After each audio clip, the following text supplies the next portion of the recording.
Hi, I'm Amelia. I think I've met most of you before.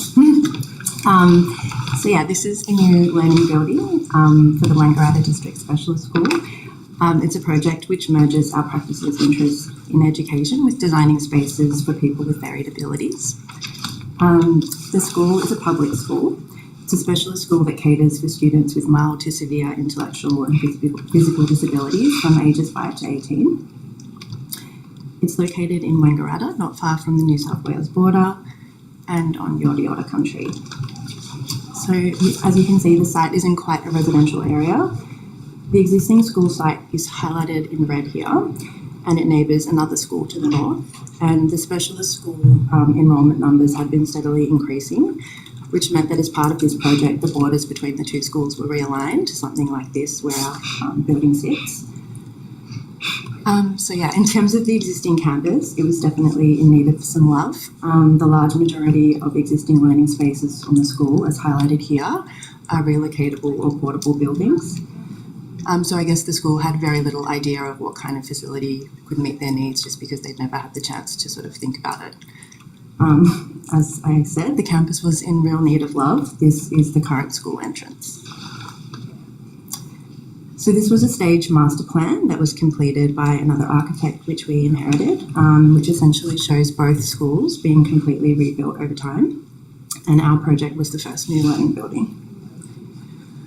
In order to help the school kind of develop their brief further, we set up this extensive consultation process with school leadership, teachers and allied health professionals.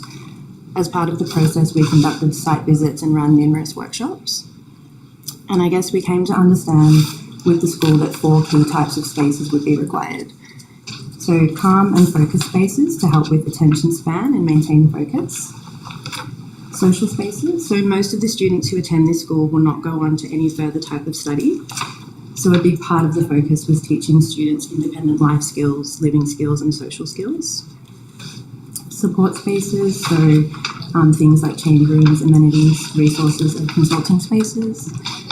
And then finally, the sensory spaces. So in learning about the sensory needs of the students, we came to understand the range of sensory processing issues that students can have.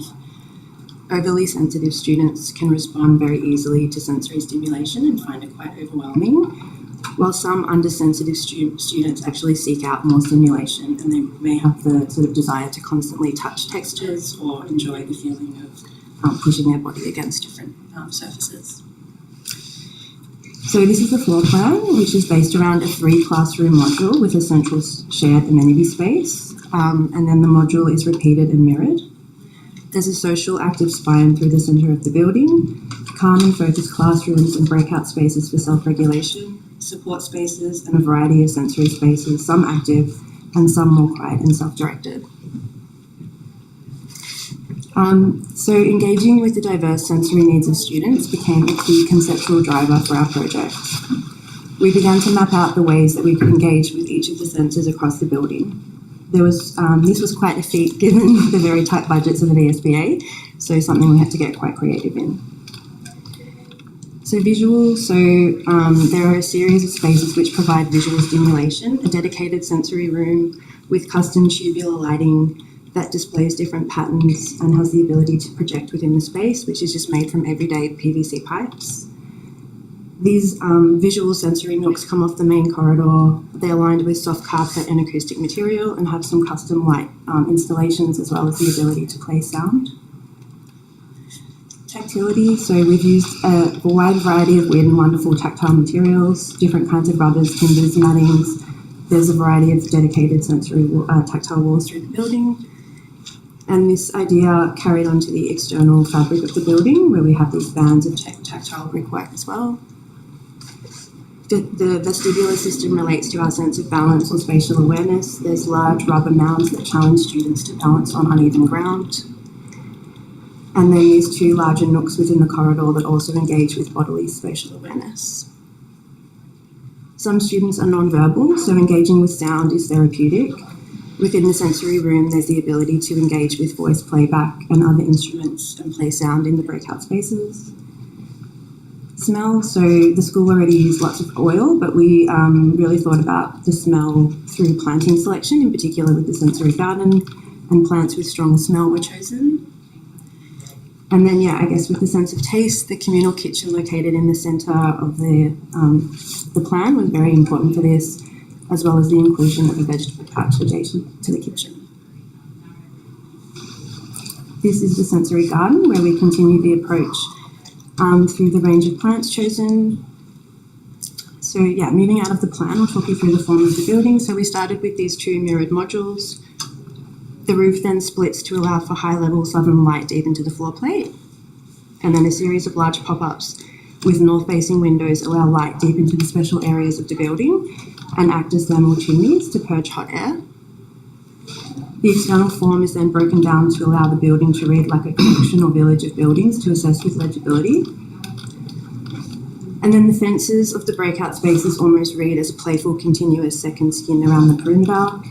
Much of the existing campus had a strong language of fence and enclosure, so we wanted this element to read as a playful extension of the building rather than a language of security.